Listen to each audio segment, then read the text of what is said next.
If you were to extract the qualities of which defines a champion, all the building blocks would be the same. Self-belief, a will to win, dedication, and a willingness to learn. Some boxers are blessed by the gods with natural athleticism, but like they say, talent can only take you so far, as there are talented individuals in each and every gym. What separates the champions from the reigning champions all boil down to grit and ring intelligence. Andre Ward, otherwise known as SOG, Son of God, found his life's purpose early, as his path intertwined with boxing and was soon sewn together by the sacred thread of life. There was a moment in time where gladiators fought for glory inside the stadiums of Athens. A lifetime later, Andre found himself competing in the Olympic Games and walking away with the most precious of medals, the gold medal. It was no mistake that Ward's last loss was during his amateurs, when he was just only 14 years old.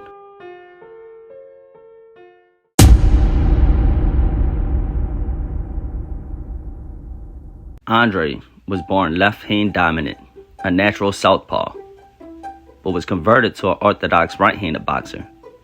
They say the most important punch in boxing is the jab, so it only makes sense he utilized his dominant hand as his lead. If you think about it, the lead hand is the weapon closest to the target. You'll most likely fire more shots from the lead than you would your rear. Sure, you can slaughter the opponents while climbing the ranks, but sometimes that route can only do more harm than good, as it limits the rounds needed for experience. Because once you've reached the top, you'll soon realize that everyone has a chin at this level. It all boils down to technique and fundamentals. Ward had one of the most destructive jabs in boxing, a jab that could only have been blessed by the gods, as it was capable of pushing back the strongest of fighters. The jab is the foundation on which the house lies upon. It is the key that opens the door, for it allows the power punches to enter.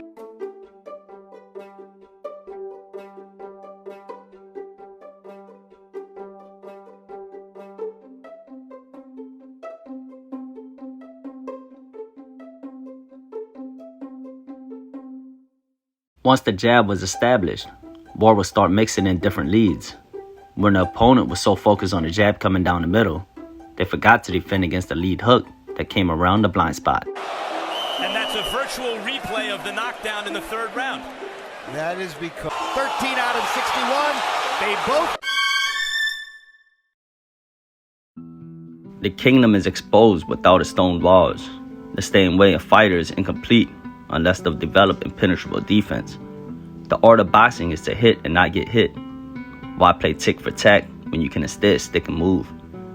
The object of the game is to take your opponent's strongest weapons and dismantle them useless. Frustration is what tarnishes discipline, as discipline is what keeps character in check. Once they've run out of options, they'll either retreat into survival mode or open up with wild punches. You would have thought Ward had a catcher's mitt the way he caught and parried his opponent's punches. By parrying, he was able to cut his opponent's punch route short of his destination. Instead of allowing the impact to be absorbed to the head and body, it was instead transferred to the hands and shoulders.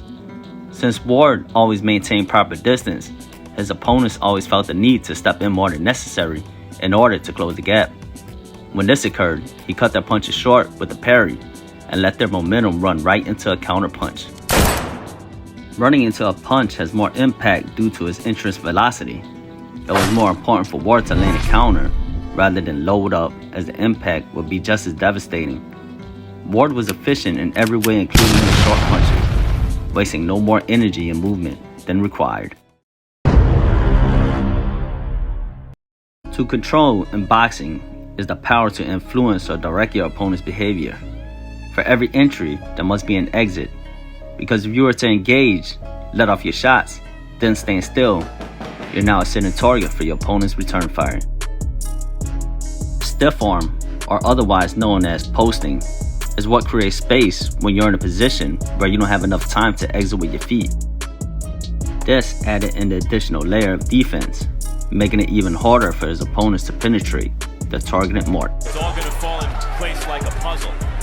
Jermaine Taylor having to withdraw. Missed fight with Arthur Abraham. And a great opportunity for him. Jab to the body, followed by a right hook to the body, then a left hook to the head. Couldn't ask for a better combination or a smarter combination.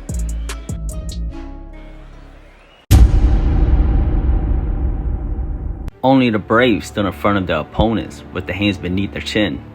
You see, bravery is inherited when you're well prepared and confident in your skills. Ward had a low guard, so he had clear vision and dared his opponents to engage. The front gate is left open to invite the opponent in. It's all about deception. Lane mines are invisible for a reason. If one doesn't track slowly, one false move, and it could all end. Counters and boxings are considered preventatives. If there were no return fire, the enemy would freely engage.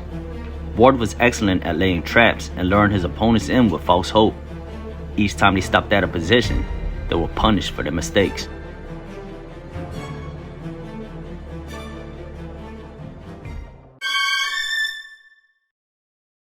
Nothing frustrates an opponent more than when they unleash a barrage of weapons and everything seems to fall short. Ward was well schooled. He never made a miss by a mile, but always by inches.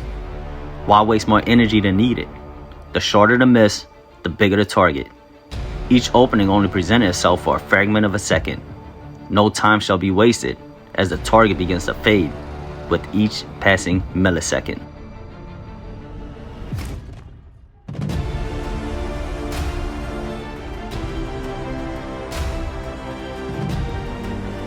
If a fighter fought with a high guard, it disrupted their field of vision.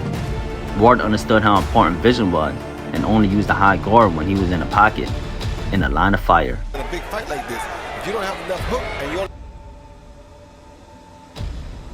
Ward was a master at breaking patterns. His punch selection is what confused his opponents.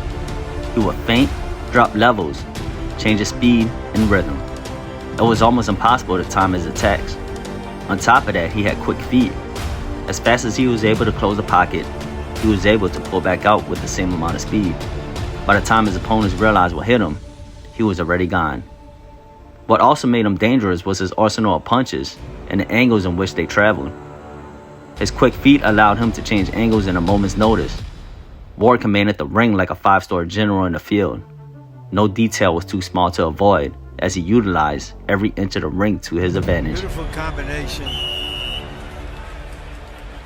One guy threw it wide, one guy focused on quick left hook inside by would be. Kovalev momentarily in a southpaw stance.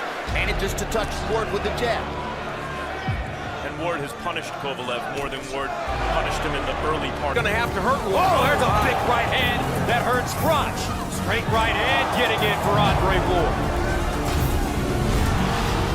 Fighting him, so now Ward is coming at him, pushing the issue. Good right hand inside by Kovalev. Oh, another good body. That was a good body. There's the Ward. That's why Ward's coming at him now. Oh, there you go. Right hand by Ward. Blow. Most fighters know that if a guy acting like that's a low blow, that shot right there on the chin hurt though. That buckled Trouble and trying to survive. And as he looked for space in the ring and looked for a chance to get away after that right hand. You see his legs, he's done this fight. Kovalev holding on right now. Ward has a chance to knock him out with a minute still to go. Body shot. Hurt from the body shot. Man.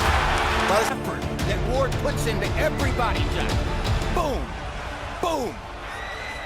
Art finisher that he is trying to go to the body and totally.